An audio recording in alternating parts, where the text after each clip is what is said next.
सब इस क्लास में जुड़े हुए हैं। शिक्षक दिवस डॉक्टर सर्वपल्ली राधाकृष्णन जी के जन्मदिन के अवसर पर मनाया जाता है।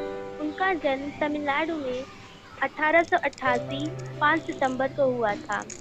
वह अपने विचार से बहुत ही उच्च थे। उनकी सोच बहुत ही अच्छी थी। वह ब्राह्मण परिवार में उनका जन्म ब्राह्मण परिवार में हुआ था। डॉक्टर सर्वपल्ली राधाकृष्णन जी को पढ़ाई लिखाई का बहुत ज़्यादा ही शौक था। वह पढ़ने लिखने में बहुत ही अच्छे थे और स्वामी विवेकानंद जी से वे प्रेरित हुआ करते थे। तो आज का प्रोग्राम हम उन्हीं पर रखते हैं। डॉक्टर सर्वपल्ली राधाकृष्णन जी के शिष्य कुछ इस एक बार की बात है, उनके शिष्य उनका जन्मदिन मनाने के लिए उनसे परमिशन लेने के लिए गए, लेकिन उन्होंने कहा कि अगर मेरा जन्मदिन उनके शिक्षक दिवस के अवसर पर मनाया जाए तो उनको बहुत ही अच्छा लगेगा, उन्हें गर्व महसूस होगा। राधा कृष्णन जी बहुत ही उच्च विचार के थे और बहुत ही अच्छे इंसान थे। इसकी वजह से उनकी बात मान ली गई और 5 सितंबर को उनके जन्मदिन के अवसर पर शिक्षक दिवस मनाने जाने लगा। सन 1962 से इसकी शुरुआत हुई थी।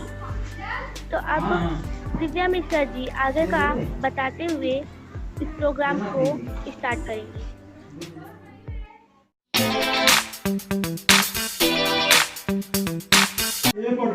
शुभ मध्याह्न आदरणीय शिक्षक और मेरे प्यारे दोस्तों, सर्वप्रथम आप सभी को मेरी तरफ से शिक्षक दिवस की हार्दिक शुभकामनाएं। मैं दिव्या मिश्रा कक्षा 7 से आप सभी को शिक्षक दिवस की हार्दिक शुभकामनाएं देती हूँ। आज के दिन मैं सबसे पहले अपने शिक्षकों को आदर सहित नमन करती हूँ और अब मैं सब शिक्षकों के लिए कुछ कहना चाहूंगी। जैसा कि हमारी संस्कृति में गुरु का दर्जा सबसे ऊपर होता है।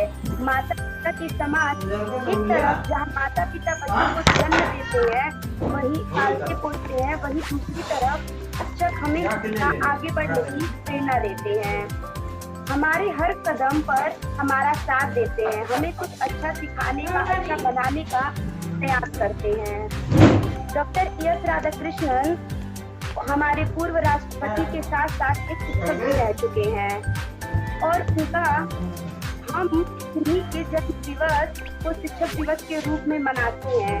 और उनका ऐसा मानना था कि शिक्षक वह नहीं जो विद्यार्थी के दिमाग में चीजों को भरता जाए, बल्कि अच्छे शिक्षक तो वह है जो विद्यार्थियों को आने वाले कल के लिए तैयार करे, उन्हें चुनौतियों से लड़ने की शक्ति दे।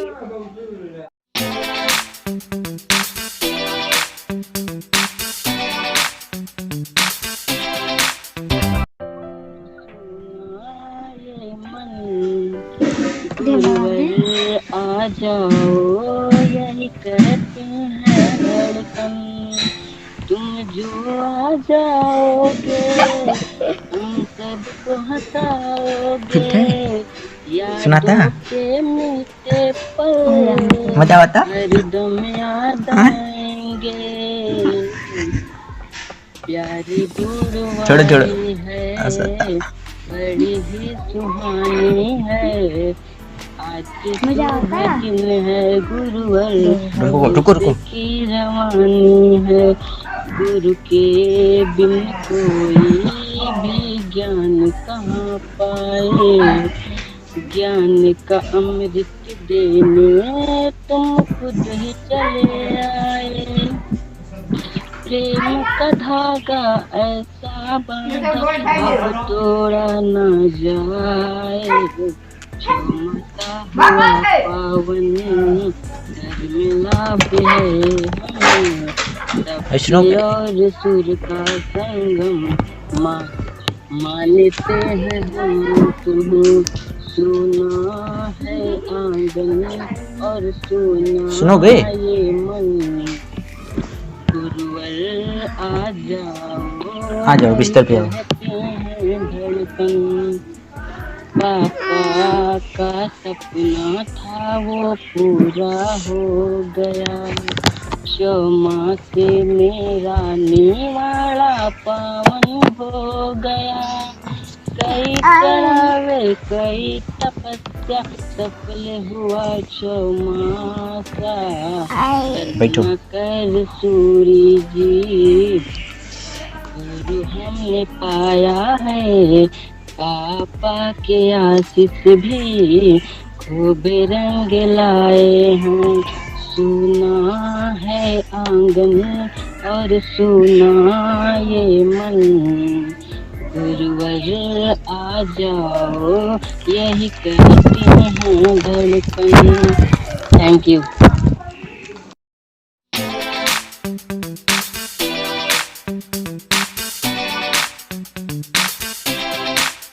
Want to welcome Shaurya Pratap Chauhan. He will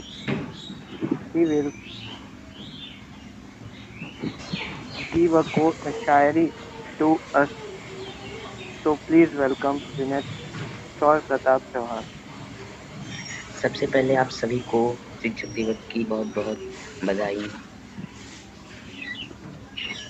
माता पिता की मूरत है गुरु, माता पिता की मूरत है गुरु, इस कलयुग में भगवान की सूरत है गुरु। शांति का पढ़ाया पाठ, अज्ञान का मिटाया अंधकार, गुरु ने सिखाया हमें नफरत पर विजय है प्यार। अज्ञानता को दूर करके ज्ञान की ज्योति जलाई है, गुरुवर के चरणों में रहकर हमने शिक्षा पाई है। गलत राह पर भटके जब हम, तो गुरुवर ने राह दिखाई। जीवन की हर अंधेरे में रोशनी दिखाते हैं आप, बंद हो जाते हैं जब सारे दरवाजे, नया रास्ता दिखाते हैं आप। सिर्फ किताबी ज्ञान ही नहीं, जीवन जीना भी सिखाते हैं आप। अक्षर अक्षर हमें सिखाते, शब्द शब्द का अर्थ बताते, कभी प्यार से कभी डांट से जीवन जीना हमें सिखाते। गुरु तेरी महिमा को मैं कैसे करूं बयां, लिखने बैठूं जो तेरी महिमा तो ये अंबर छोटा पड़ जाए। ऐसे मेरे गुरु हैं जो सबको इंसानियत का पाठ पढ़ाए। इनके चरणों में हम सब शीश झुकाकर श्रद्धा सुमन अर्पित करते जाएं। जिसे देता है हर व्यक्ति सम्मान, जो करता है वीरों का निर्माण, जो बनाता है इंसान को इंसान, ऐसे गुरु को हम करते हैं प्रणाम, गुरु को हम करते हैं प्रणाम। Thank you very much. बहुत ही सुंदर शायरी बोली शौर्य प्रताप चौहान ने, हम इनके लिए तालियां बजाएंगे।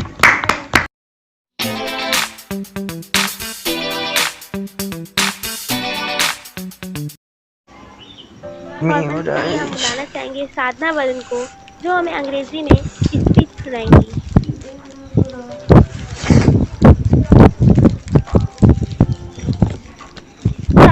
Sir and my dear friends, we celebrate Teachers' Day on 5 September every year in India. 5 September is marked by the birth anniversary of Dr. Sarvapalli Radhakrishnan, and the Teachers' Day is celebrated in commemoration of his birthday, along with being a successful leader in the form of the President of the country. Dr. Sarvapalli Radhakrishnan was a great scholar and an excellent teacher. As one looks at the great impact on the growth, development and well-being of the student and nation, one must agree that teaching is a noble profession. There is saying that teachers are greater than the parents.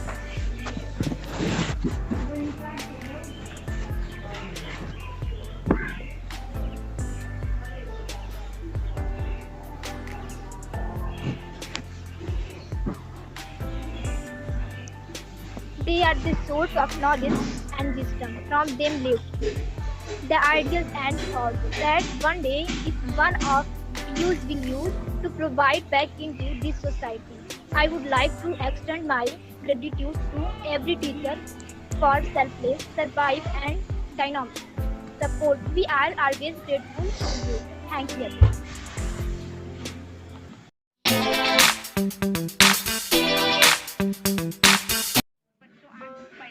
Organism. तो chapter number हमने 1 में पढ़ा था और 2 में भी कि सभी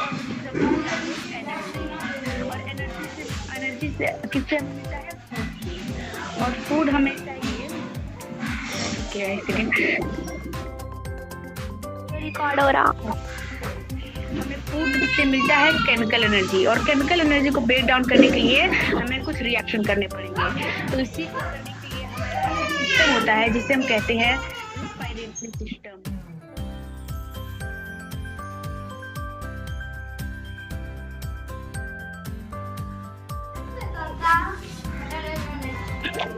तो सबसे पहले इसको रेस्पिरेटरी सिस्टम कुछ ऐसा होता है।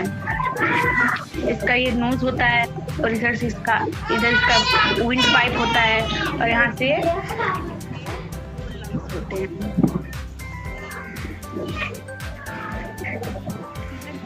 इसको हम कहते हैं नोस्ट्रिल। कि जब हवा आती है तो इधर से जाती है एक विंड पाइप में, जिसका एक और नाम है ट्रैकिया। और ट्रैकिया से विंड पाइप होते हैं जो एक ही लंग में जाते हैं, और ये ब्रोंकियल्स आगे जाकर और पाइप में बढ़ जाते हैं जिनको कहते हैं ब्रोंकियोल्स। और ब्रोंकियोल्स भी आगे चल के ऐसे छोटे छोटे पाइप में बदल जाते हैं जिनको कहते हैं एल्वोली। और इसी एल्वोली में और एक एल्वोली कुछ ऐसा होता है। एल्वोली में एयर जब आता है तो बहुत सारे ब्लड वेसल्स होते हैं इसी तरह, और ब्लड वेसल्स में जब होता है और कार्बन डाइऑक्साइड वो एल्वोली में चला जाता है और जो ब्लड होता है वो इधर आता है। और इसी तरह रेस्पिरेटरी सिस्टम काम करता है और ह्यूमन में ऑक्सीजन का इनहेल होता है और एक्सहेल होता है। इसी और नीचे बोलो सर, ऑक्सीजन ब्लड में जाता है। हाँ, ऑक्सीजन देखो, हम जब एयर इनहेल करते हैं तो उसमें 21% ऑक्सीजन होता है और वो चला जाता है इसमें लंग्स में। Okay sir, thank you sir. Thank you sir. Thank you have a sir. Great day sir. Bye sir. Bye sir.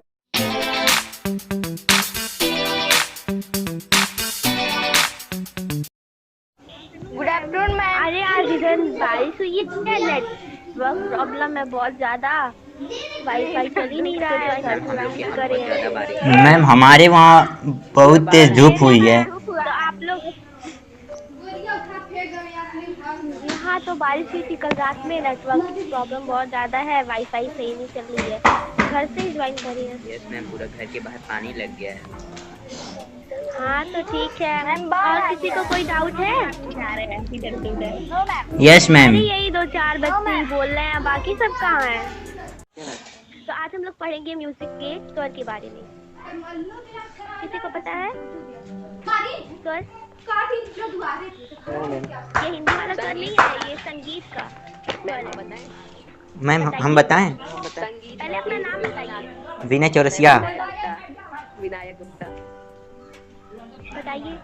संगीत के उपयोगी नादों को स्वर कहते हैं। डेफिनेशन तो हाफ सही है, आपने बोला संगीत के उपयोगी नादों को, लेकिन मैंने बताया था संगीत उपयोगी नादों को स्वर कहते हैं। यहाँ पे थोड़ा लैंग्वेज में चेंज आ जा रहा है। तो नाद का अर्थ क्या होता है? आवाज। Very good. नाद का मतलब होता है ध्वनि, मतलब जो म्यूजिक में, संगीत में हम ध्वनि का उपयोग करते हैं उसी को हम संगीत में स्वर कहते हैं। समझ में आया यहाँ तक? किसी को कोई doubt? No ma'am. Very good. तो ऐसे बहुत सारे संज्ञक होते हैं, सर्वनाम के भेद होते हैं, वैसे यहाँ पे संगीत में स्वर के भेद होते हैं। संगीत का प्राण किसे कहते हैं? संगीत का प्राण तबला को कहते हैं। तबला एक वाद्य यंत्र है। मैम क्यों तबला को ही कहते हैं? क्योंकि देखिए, तबले से आप नृत्य भी कर सकते हैं, कहीं तबला बज रहा है तो आप नृत्य भी कर सकते हैं, उसके साथ गायन भी कर सकते हैं आप, उसके साथ गायन, वादन और नृत्य, उसके साथ कुछ बोल भी सकते हैं।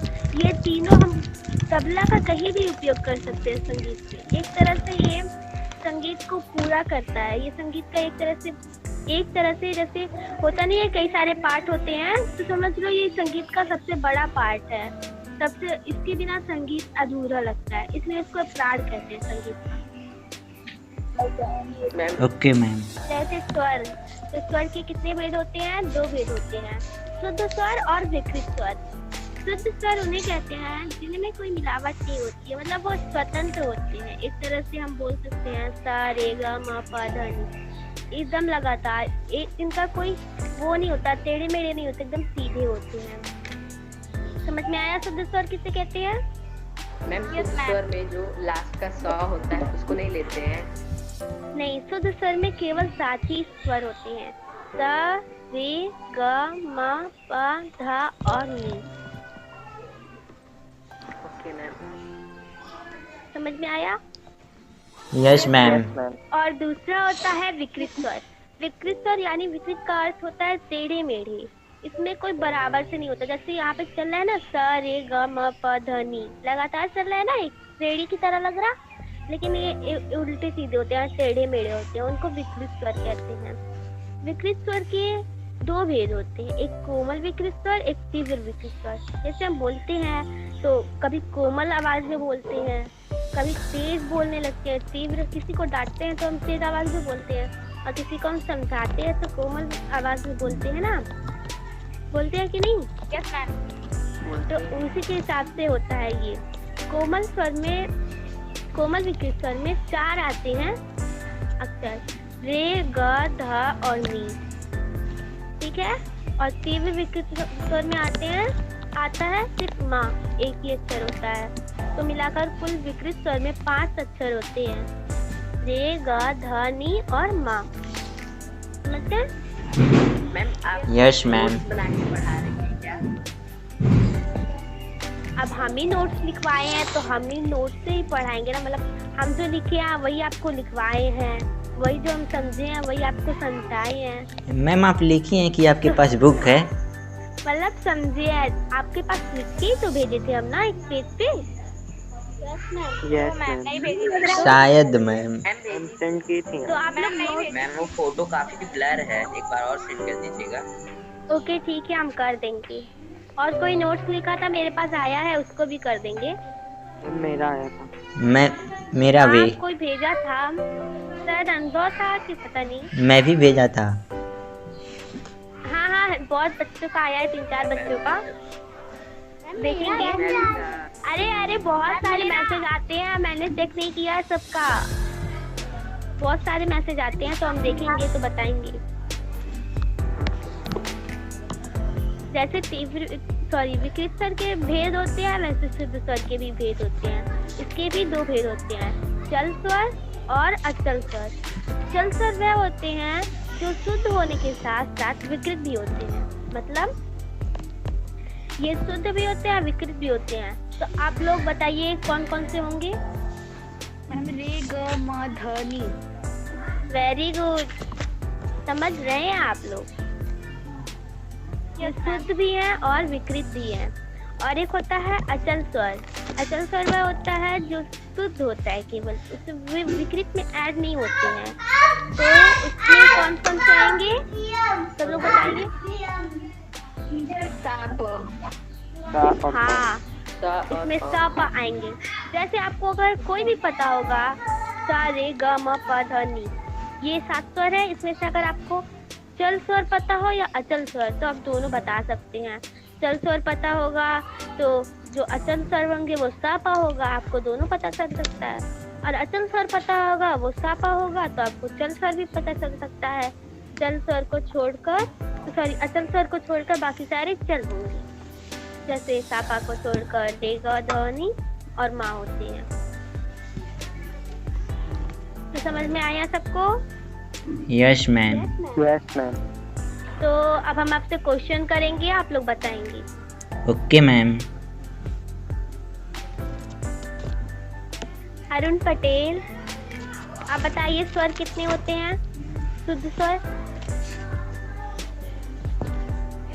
हाँ, एक चीज और आपको बताना चाहेंगे, स्वर की क्या?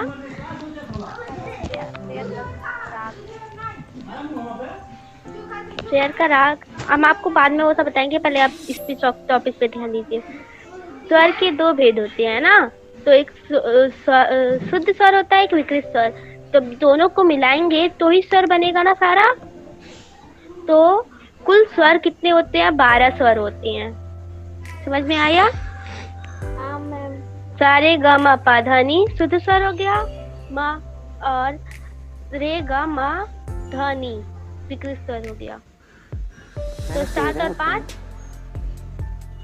5 कितने होंगे? 12। 12। तो 12 होते हैं ना, अब 13 कैसे होंगे? मैम आप म को 2 बार रिपीट किए थे। क्या? मैम म को 2 बार बोली थी आप। ओ, गलती से बोल दिए होंगे, सॉरी। तो आप लोगों को इतना समझ में आया? Yes ma'am. और कोई डाउट? No ma'am. कोई thank you ma'am, bye ma'am. Bye ma'am. Bye, same to you. Bye bye. Bye